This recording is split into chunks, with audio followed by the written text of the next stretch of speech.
laughing at me because I messed up the last one, so we're doing it all over again. We're both members of Critics' Choice Association. We get to see a lot of movies, and this weekend we got four brand new movies to talk about. The first one we're going to talk about is a French film, and it was a winner of special jury prize at Sundance, and it's called Two Women. Hey, what is Two Women about?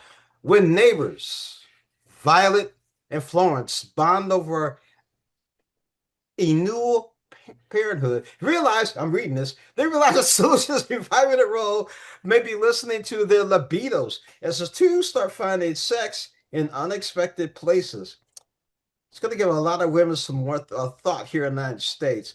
So, but anyway, it's a French film. I really enjoyed it. Screenwriter is Catherine Leguer, okay, and it stars Sophie Nélisse and Juliette Girepe. You know I can't talk worth nothing. Anyway, so Tony, what did you think about Two Women? I enjoyed the film. I thought it was really well done. It's very much stylized in a French type of film way. It's steamy, it's romantic, it's sensual, but it's a French Canadian film. So I was even surprised by that because it feels very French.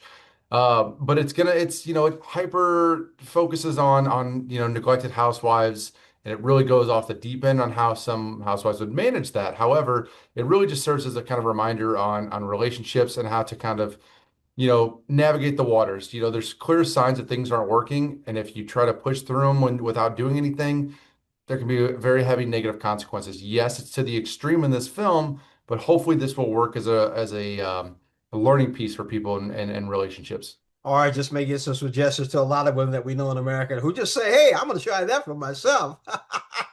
Yeah, I thought it was very sensual, very erotic. It was very interesting, and it really played on the psyche. Yes, do not leave your spouse or your partner alone or neglect them because guess what? Somebody will come right along or they'll get some ideas of their own. I really enjoyed the movie. I'm going to have to give it 3.5 out of 4. It was pretty good. Yeah, I'm a 4 out of 5. I thought it was a very well made film, very entertaining for really taking place in an apartment complex for almost its entirety, but very well done. All right, speaking of all of this good stuff, now we move on to England. It's a brand new movie out based on a true story called I Swear. If you haven't heard of Tourette syndrome, you're going to enjoy watching this movie. Let's talk about it a little bit. Here is a young man, John Davidson, who grows up with Tourette syndrome in 1980 Scotland. It doesn't hit him until he's 14 years of age. He faces a society that does not understand his condition. He eventually becomes a campaigner to increase public awareness, so much so that families are bringing their people and their relatives to him so he can speak to them about their issues. And all of a sudden, he becomes a British hero, meeting the Queen and getting an award. I thought this was pretty good. I like the guy that played him, and I like the way they showed everything at the end. What did you think, Tony? I think it's an incredible film. This is a film that I really hope is not just seen by the masses to spread awareness, but this needs to be shown in schools. And I know it's vulgar and there's obscenities and things like that, but it's really important for people to see this because even speaking to someone that went through school not knowing anything about Tourette's, and there was people with Tourette's in my class, this gives you a broader understanding. It really helps you navigate it because it can be something. They even admit to it. Some of the things they say are very funny and outlandish. And it's okay if you laugh, just laugh with them, not at them. But this goes a long way, hopefully for the Tourette syndrome community, because it's very well made, very endearing. You'll tear up at times, and the acting is phenomenal. I know this man won the Ah, BAFTA for yes. Best Actor, and you see why. And I think there's a very real chance that he becomes Oscar nominated when it comes around next year. Now that's releasing here in the United States. Well, you rate it. I give it a 4.5 out of 5. I thought it was, again, a very well-made film. It feels very long because it encompasses so much of his life. Mhm. But again, it's a very, very strong film. I'm gonna go with 4 out of 5. I thought it was very, very well done. And again, it did from age 14 to where he is now, about 50, 60 years of age. You mentioned the word vulgar. Let's talk about vulgar for a minute. A24 has made a movie with Anne Hathaway, Michaela Coel, and it's called Mother Mary. It's not a ghost story, it's not a love story, but it's vulgar. Anyway, let's talk about that. Long buried wounds rise to the surface when iconic pop star Mother Mary, who does she remind you of, reunites with her estranged best friend and former costume designer on the eve of her comeback performance. Brittany? Anyway, I'll tell you, it was very kind of, you had to really get into the movie to understand it. You had to try your best to follow what was happening. Um, and I was kind of like, what's going on here? What's going on here? But it actually did draw me in. It really did draw me in. That's what made it even more confusing for me because it drew me in. And I was like, okay. And I was kind of rooting a little bit for Anne Hathaway's character, Mother Mary. Michaela Coel, man, she was scary at times. She was telling the truth, just like most sisters do, and I appreciate that. What did you think? But it is a technically very well made film. David Lowery from The Green Knight and A Ghost Story, he's clearly a talented individual. I just don't understand why this is what he chose to spend so much time on. Besides Anne Hathaway and Michaela Coel, there's really not a lot here. The acting is really them for 80% of the movie, and they do well. Anne, I mean, you did great work. There's a lot of physical work that you had to do, but it just didn't connect for me. I thought that the elements were there. It was very, very on the nose. There was really nothing mysterious about it besides what you're witnessing. You could tell the metaphorical use, the symbolism, and everything was there.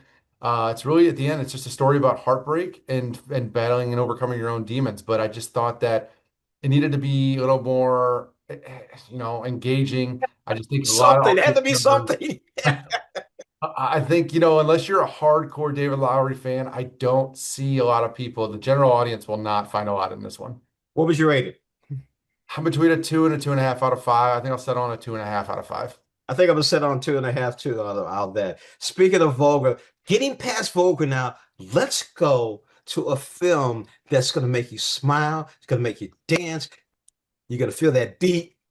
Man, you're gonna want to get up and get a white glove and do everything, get a leather red jacket. Man, all I can talk about is Michael, guys. Michael, unbelievable. And yes, I won't be the first one to talk about it. Unbelievable.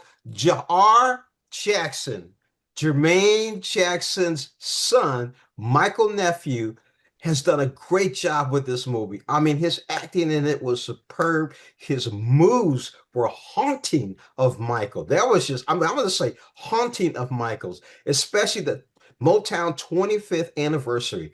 That was just unbelievable. What did you think about Michael?